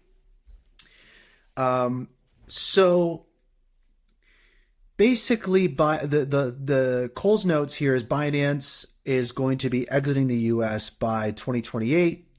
And it turns out that in a press conference yesterday, basically, the Binance system matched U.S. users with those in Iran, leading to at least 1.1 million illegal transactions valued at $900 million. Binance is set to pay $4.3 billion in fines as a part of a settlement with the U.S. Department of Justice. And CZ, the founder of Binance, has stepped down as CEO and pleaded guilty to violating anti-money laundering regulations, now facing 18 months in prison. Recently is on bail at $175 million. So a very tumultuous situation with Binance. And Binance, the company, faces 3 criminal charges, including conducting an unlicensed money transmitting business, a conspiracy charge, and violating the International Emergency Economic Powers Act. Binance plans a complete exit from the U.S. market. This decision includes paying billions to the Financial Crimes Enforcement Network and the Office of Foreign Assets Control as part of a settlement with the Department of Justice. And I believe these funds will also be used for and put towards the FTX customer funds being lost, because it was decided again by the U.S. government that Binance played a big part in that unfolding. So big mess. I think that the news definitely had an impact on the markets. We saw a big downswing in most assets. Now recovering in some respect. And I think that in general, this type of news is in one way continuation of the type of news we've seen throughout this bear market for sure. But in another way, this is the largest crypto exchange in the world. With this news, they saw outflows of, I'm pretty sure over, $1.5 billion, I think, last I read, from their exchange. So it definitely creates a bit of a void. There's a lot of conspiracy theories around this involving, BlackRock specifically. And just, from my personal purview, I'm looking as a Canadian, I'm going, okay, as I said, my exchange uses Bittrex for the order books. I can't really use Binance. I haven't been able to for a long time. So I kind of am like, what do I do? And I feel a lot of roads are leading to Coinbase. So I think Coinbase could potentially be in a position to capture a lot of that market share. So definitely a shakeup. I think the real winners here are, Wall Street, of course. I think Binance definitely created a bit of a bottleneck for Wall Street's foray into crypto, which I think a lot of people are excited about for sure with this, the Bitcoin ETF and these different types of things. But Wall Street's entry into crypto will come at a cost, and this is an example of one of those things. And again, not to speak to CZ's character or Binance as an organization or Binance, but I think that this is just kind of a sign of the volatility that's yet to come, and something that we're going to have to keep an eye on. The other element to this story is a lot of HBARbarians, a lot of Hashgraph enthusiasts are going, wait a minute, in a couple days, HBAR is supposed to be listed on Binance Japan, right? That's a big, big piece of news. HBAR is going to be made available to a massive market. And a lot of people are very excited about that. So with this news, people go, oh my God, is this going to impact HBAR's journey onto Binance Japan? So Binance Japan, of course, plans to list 13 new cryptocurrencies, including HBAR, for spot trading starting November 27th, as part of its expansion to offer up to 100 tokens in Japan. So Binance Japan operates as a separate entity. Binance re-entered the Japanese market by acquiring Sakura Exchange Bitcoin, a regulated entity, in 2022. This was after its independent license bid in Japan failed in 2018. So Binance Japan is definitely separate from Binance. So there's no direct mention of the charges against Binance CEO impacting Binance Japan's operation or its plans for the HBAR listing. So I wouldn't raise any flags in that regard specifically, but just, if there's any, we talk about this a lot just before I move on to the next story, is we talk about the risks of holding your crypto on an exchange, right? We talk about the risks of holding crypto on a platform, on a custodial platform where you don't own your keys. Now is a reminder again that there is risk in holding your crypto on an exchange like Binance, like Coinbase, like any of these other exchanges. I feel like the ones that I list, there's a good chance that they're actually just ones that don't exist anymore. Nonetheless, please be careful and pay attention to where your crypto is, because if it's not your keys, it's not your crypto, as they say. Dell published a paper on distributed ledger technology and edge computing with a heavy focus on Hedera, which is great to see. Dell Technologies, as well, as we know, is a Hedera governing council member. In reference to this too, there's a McKinsey article titled Investing in the Rising Data Center Economy, which had a few key points in it, one of which was demand for data centers in the U.S. is projected to reach 35 gigawatts at 85 miles an hour, 88 miles an hour by 2030, doubling from 17 gigawatts. I was just joking. The US represents about 40% of the global market.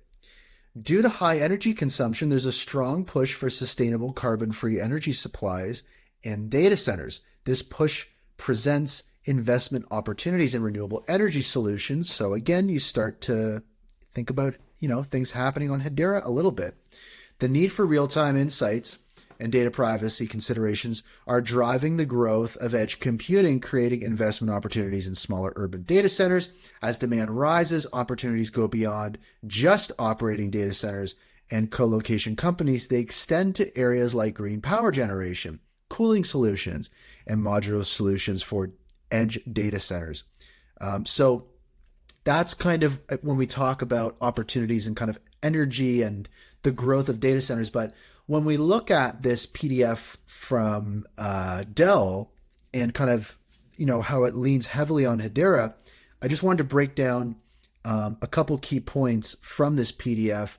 And again, I'm going to have it on itsbrandond.com/HBAR to read the PDF. But basically, the document highlights how Hedera's approach to governance, flexibility, and deployment options and support for operational collaboration can facilitate enterprise DLT adoption, especially in the context of edge computing, which Dell Technologies has talked about quite extensively. The focus is on showcasing Hedera's strengths and contributions rather than, comparing it to other DLT solutions. This isn't kind of a paper that's like, Hedera is better than this network or that network. It's really just about putting Hedera as a network in context for edge computing. So identified use cases for enterprise DLTs included management of data assets, data broadcasting, credential verification, and supply chain transparency. Implementation concerns were performance, time to finality, data consistency, and security of smart contracts. And this was in 2018.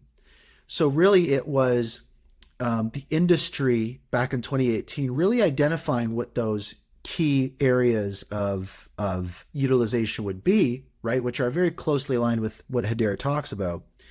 And then some of these risks and concerns, which again are things that Hedera talks about consistently.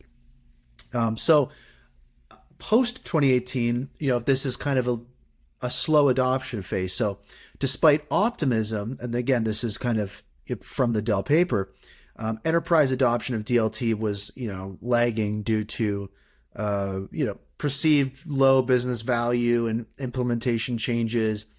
And this is really interesting, including the quote, co-opetition paradox, which is, complicated coordination among enterprises. So I love this phrase, co-opetition paradox. I didn't know this was kind of like an industry thing, but basically the co-opetition paradox refers to the challenges of simultaneously cooperating and competing between companies, particularly in the context of implementing distributed ledger technology, where collaboration is necessary for mutual benefit, but can be complicated by competitive interests. So that's, I think, a theme and a trend that we're going to see continually amplified as the prevalence of DLT in enterprise continues, that, co-opetition paradox.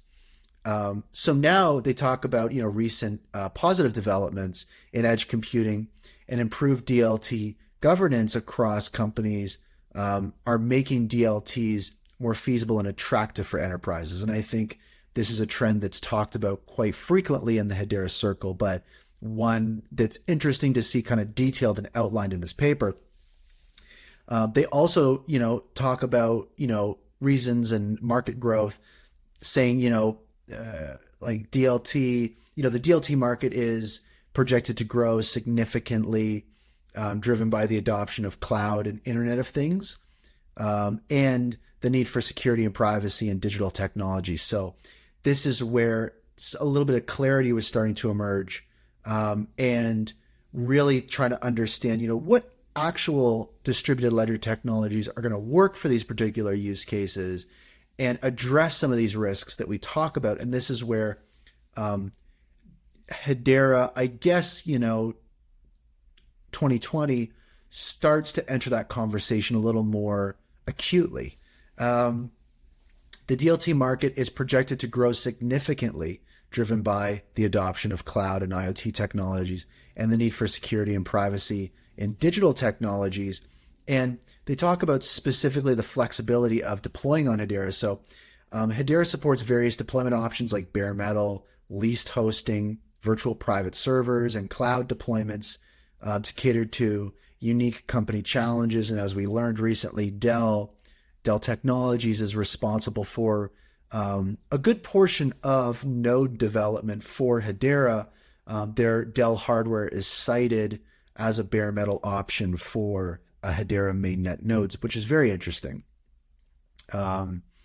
They specifically mentioned too, that companies can draw on Hedera community experiences for security, risk assessments, compliance, and network configuration. Basically, like, hello, there's a pretty established ecosystem on Hedera now that has a wealth of expertise, and it's wise for enterprise to kind of tap into that.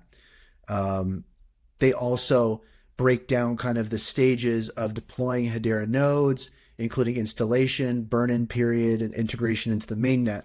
So it's nice also kind of pulling back the curtain a little bit and going like, well, how do you deploy a node on Hedera, right? How do you start to build out some of this infrastructure? And when we talk about the policy side of things, like, the letter to the IRS that Hedera sent, you can also look at the technology side now and start to go, okay, so we can start to see a more clear picture of, when this is going to happen.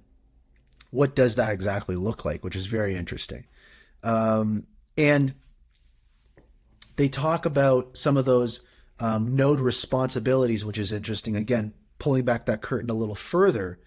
So they talk about the responsibilities that Hedera has when it comes to nodes. And that covers, integrating with a member's IT processes for support resolution. So if you're a governing council member or soon, a permission node operator, providing regular reports on node performance and activity, and conducting updates to the Hedera code via automated processes on the mainnet without needing local IT staff involvement. So those are the kind of responsibilities on the Hedera side. And then the local team responsibility on the node side includes ensuring the availability of the host system, right? Keeping the node online. Monitoring for hardware failures, network performance, and connectivity, right? Pretty standard.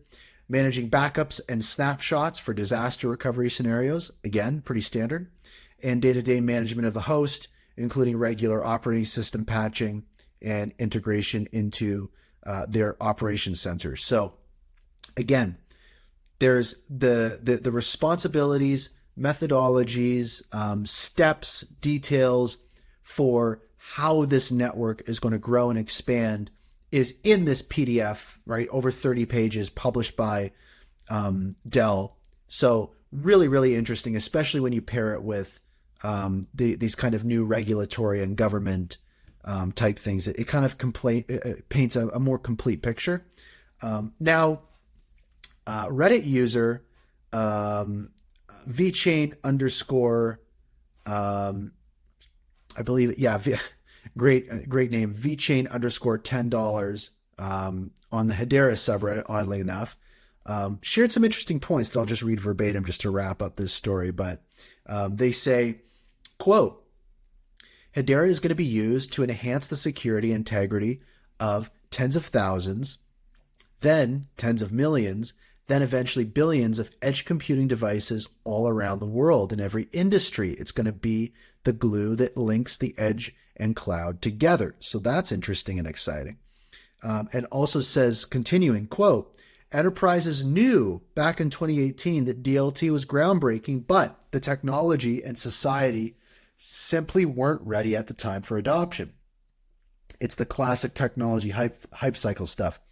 2018 was the peak of inflated expectations, and for the 5 years afterwards, Hedera has been building the groundwork for the world to run on a Hashgraph. This is why it is going to be a surprise to everyone in the world during the next few years when Hedera suddenly is doing 100,000, than 1 million TPS.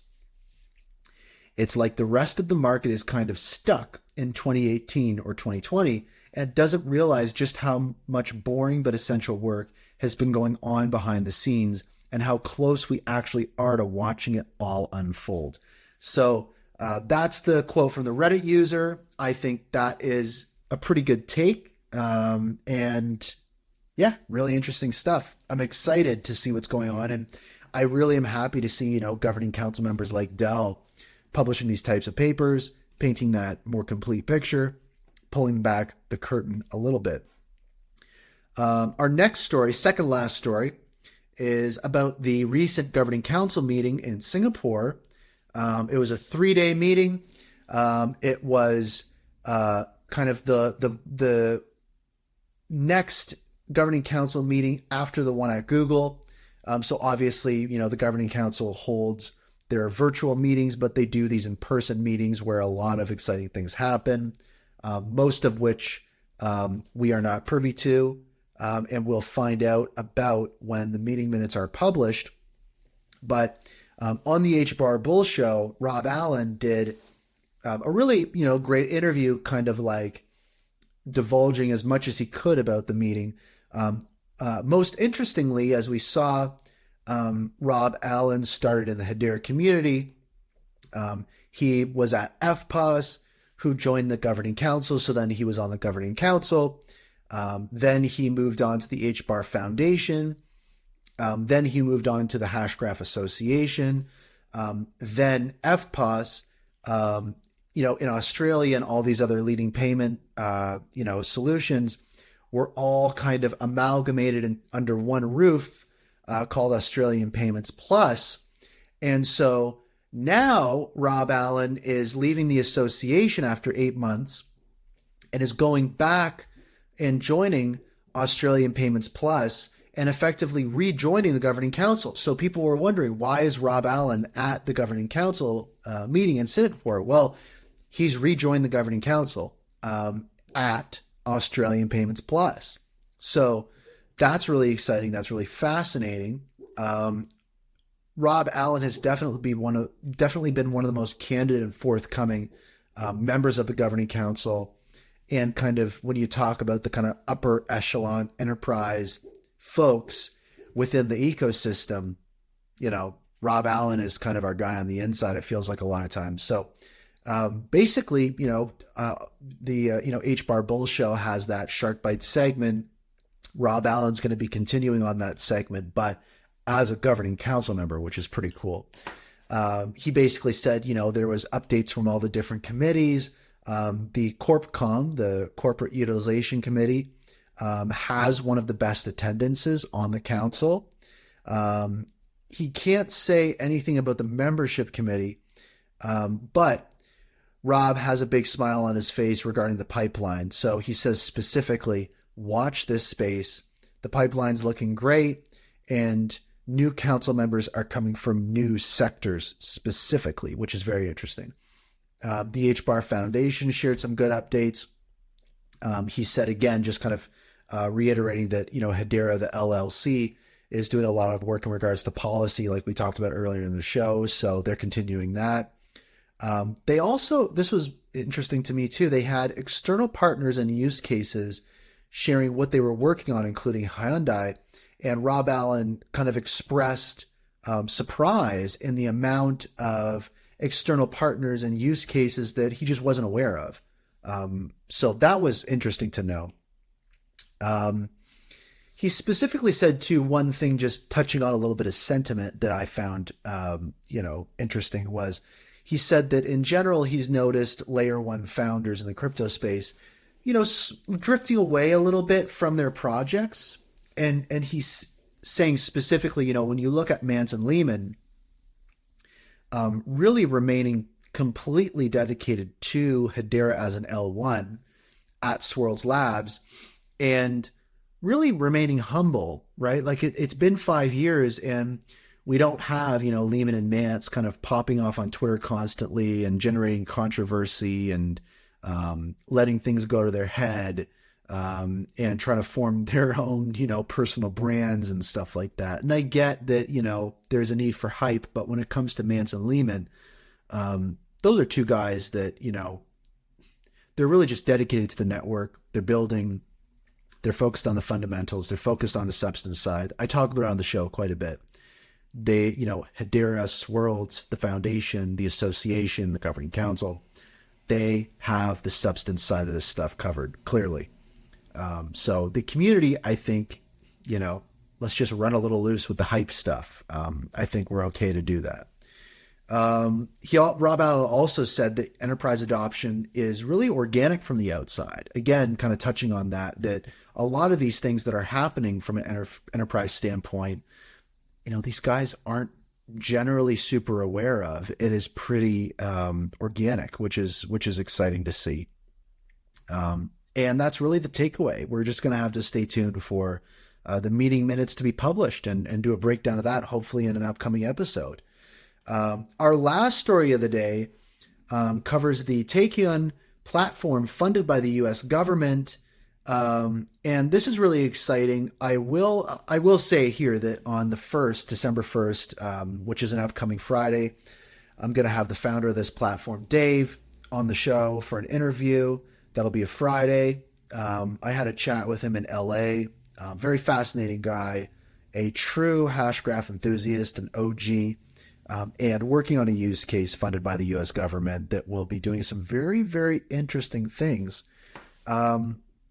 So let me paint a bit of a picture here. Currently, the average cost of a data breach in the U.S. is $9.4 million, and it's estimated that the big data market will be worth $230 billion by 2025. The risks posed by vulnerable data security are serious enough that the FBI director has stated that defending against ransomware attacks is comparable to the challenge of combating global terrorism. So this platform, and I'll figure out how to pronounce it right when I have Dave on the show, but it's Taekion, Taekion, I'll just call it. This is funded by the United States Department of Energy, the Department of Defense, and the National Science Foundation, right? So a bit of connective tissue between some of the communications that Hedera has been sending to the U.S. government there, just side note.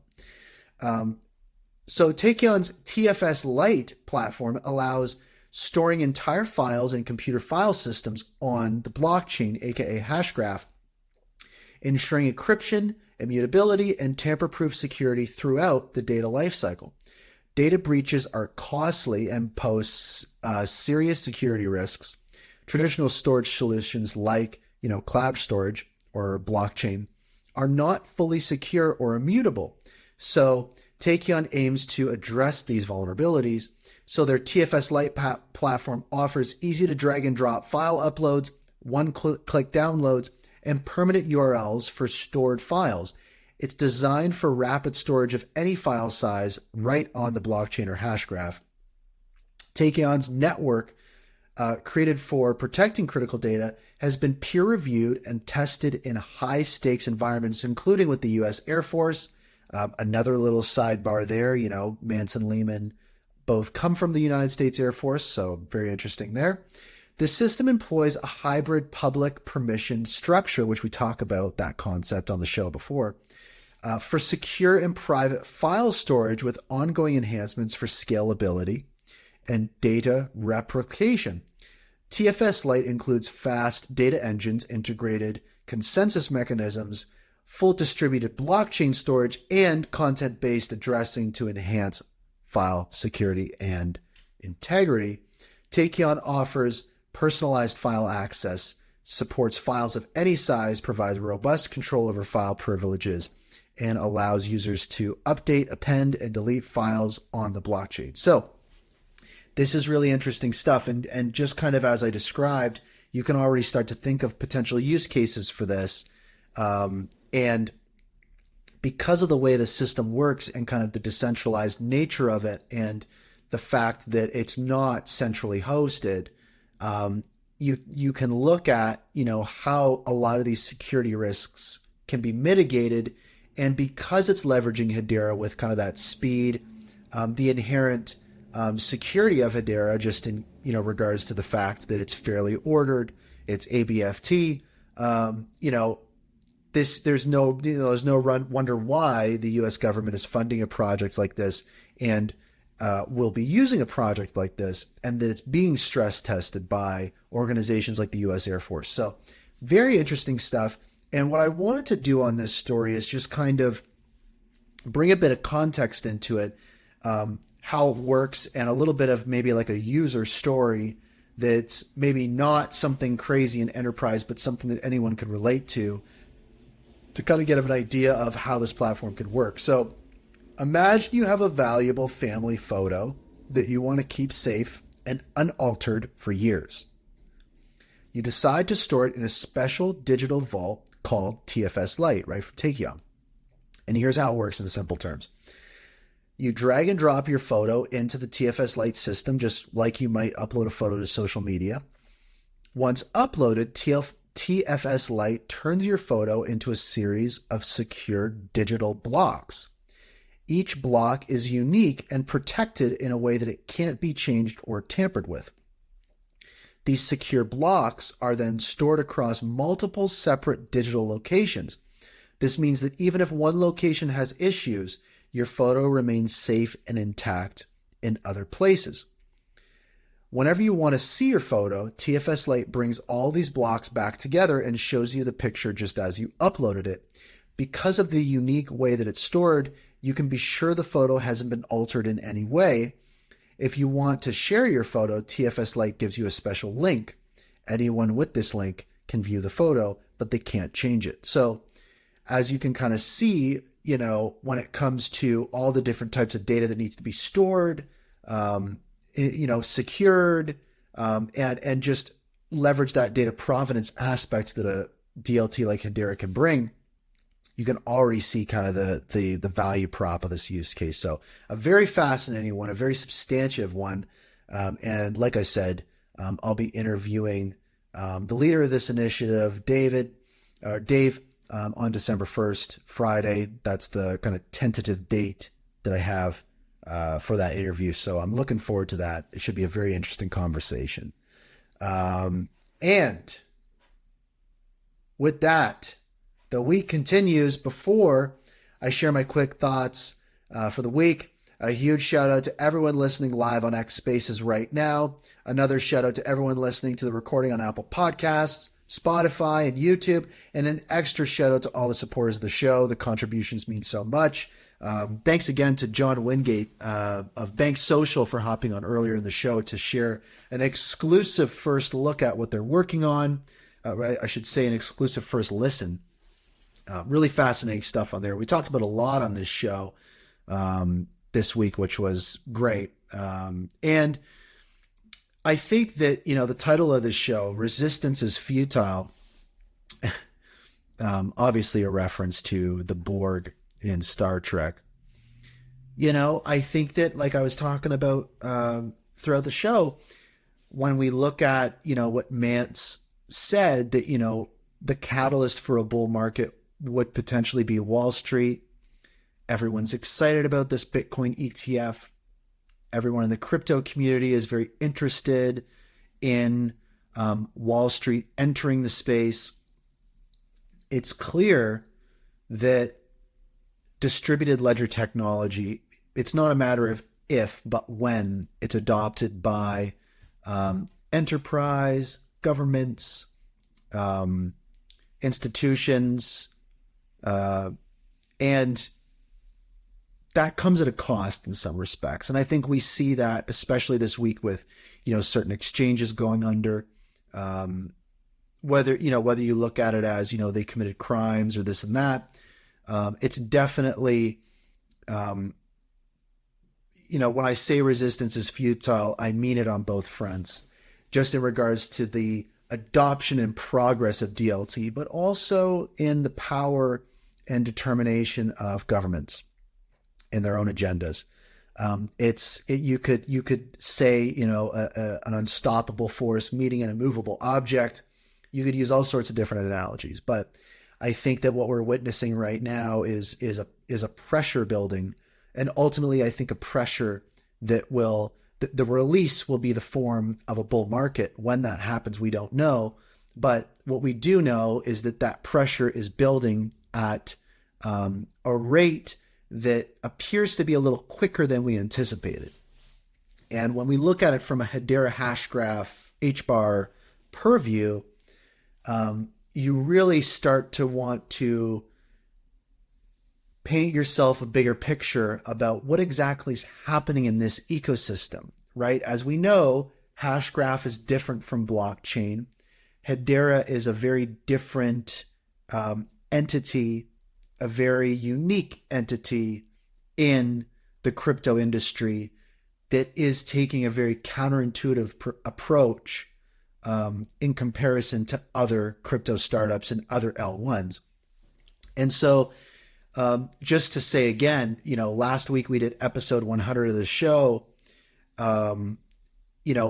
Definitely go and listen to that episode. It's 3.5 hours long, but it's worth it because we go back and we uncover and review all of the stories of the last year in Hedera in a way that ties everything together and does paint that complete picture that is important to be able to see as all this craziness starts to happen.